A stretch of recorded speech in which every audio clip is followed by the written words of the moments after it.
Mr. Speaker, nobody believes that President Obama on his own decided to invite the Prime Minister's in-laws. Nobody believes that President Obama on his own decided to invite Liberal Party fundraisers. We know, Canadians know how these kinds of official events work. Does the Prime Minister deny that it was his office that sent the White House the invitation list for this state dinner? Right Honourable Prime Minister. Yet again, the party opposite has demonstrated that it has very little understanding for the strong friendship between Canada and the United States. And I can say that on top of the official delegation seats that we were allocated, the President and his office insisted that we add to it my mother and our in-laws, because it emphasizes the relationship. These were extra seats that the President made available, not in the official delegation that we provided.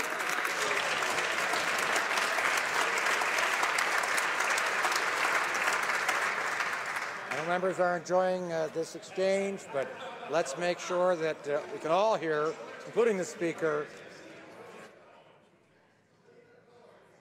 Let's make sure we can all hear both the questions and the answers, please. The Honourable Member for Regina Capel.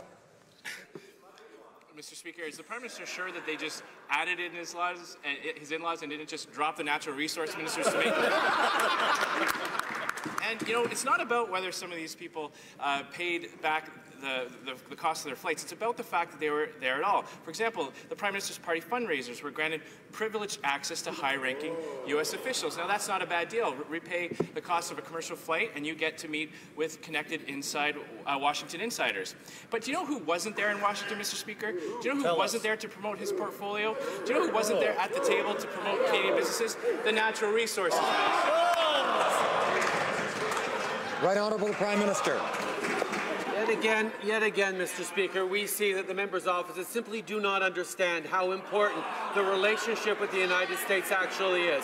How working together across broad portfolios, creating the kind of interactions and strength between our two countries, the Canadians rely on every day to move goods and services across the border, to find markets for their produce and products. These are the things that for 10 years the members opposite failed to get done, and that's why we are working hard to grow Canada's economy and friendship with the United States.